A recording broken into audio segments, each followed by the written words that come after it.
In the first half, I think we played exceptionally well, extremely dominant, played to create a lot of chances and had six big chances. And they created 2 opportunities from our carelessness on the ball, and they caught us on the counter-attack.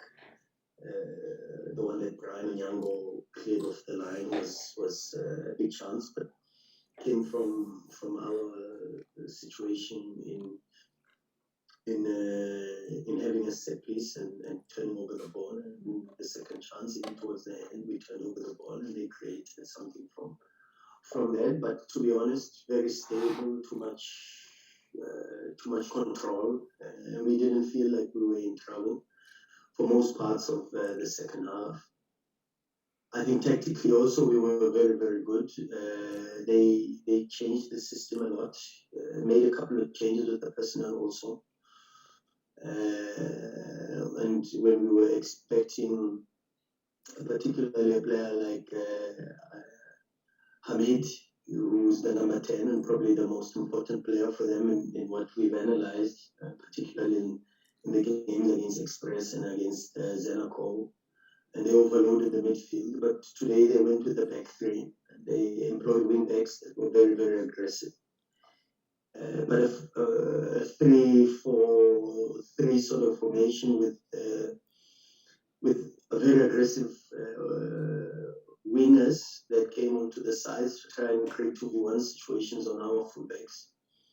But we dealt very well with that, and we had a lot of space in the midfield, and we were very dominant. And when a player like Guzuli comes in and tries to press our fullbacks, then we know that our central midfielders are free. But when they come and press our central midfielders, we knew that we could utilize the fullbacks better. But second half, they made a couple of changes also. They brought in the number 8.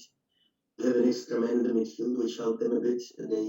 They took off the extra defender, and when they took off the extra defender and they reinforced the midfield, we found it very difficult then to get the 3 men in the midfield. And then that overload had created possibilities for us to be forced to play over the midfield line. And when you play over the midfield line with centre halves that are 6'8", 6'9", you know that your possibilities are of winning first ball. You don't necessarily stand too much of a chance. And then you've got to pick up second balls, but at times we were not compact enough to be able to pick up the second ball and then to keep the momentum in and around the box. But yeah, that's how football works, and there's no point in crying over spilled milk. It was just unfortunate that the Savrela injury also forced us to change the structure a little bit of our attack. That also compromised our high press a bit, but okay, Kutumela came on and did his best to try and help the team. But yeah, as I say, not so good in the second half, but a performance in the first half that we can build on. Yeah, we are very much aware that it's a very, very difficult group. We can never make that mistake of focusing all our attention on Ahly, because it's a group where 12 points put you in a position to qualify as the top as number 1. But the reality also is Al Ahly only offer you 6 points. And then you've got to fight for the other points from Al Hilal and Al Merrikh, and you've got to give them the same amount of respect that you would give in terms of your preparation and the attention to detail that you give to Al Ahly.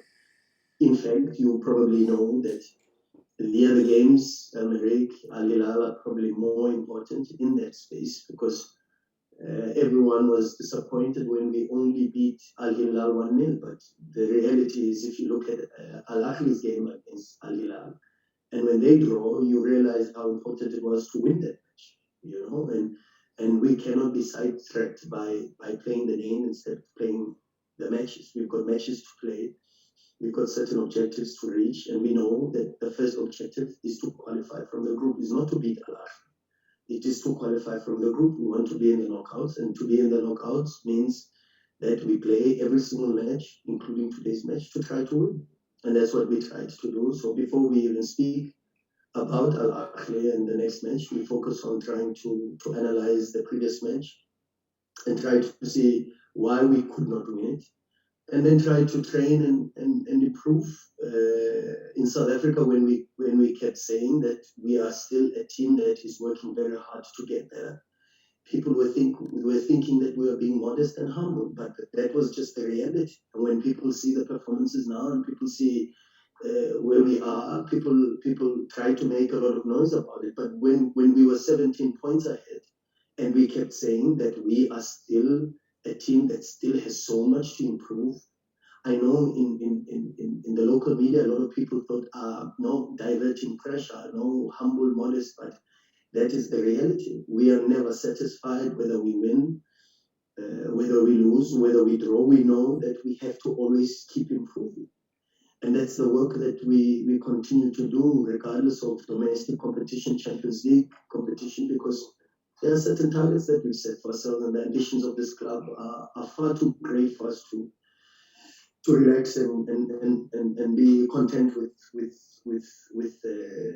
where we are. We want to improve and we want to get better, and that's far more important than the rival that we face. Thanks, Elias. Hello, Coach. Can I ask about Saavedra? And the second question: are you on the brink of perhaps a little bit of an attacking crisis with Safranco out, with Sereno out, with Shalolina maybe in a bit of a slump? Are you a bit concerned about that?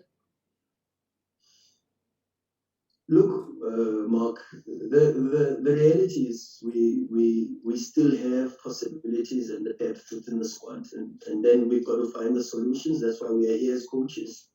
If we have no possibilities of using the strikers, that is the situation that is presented to us, and therefore we've got to find different solutions to the problems. Fortunately, we worked on certain things in this break that we had, that in a different formation and in a different structural attack, to try to see whether or not we could play a different way without some of our strikers. And in the game against TS Galaxy, a friendly at Kroko, we worked on different schemes, different organizational forms, and we were able to find a bit of joy. But it is what it is. It depends on how you want to look at it.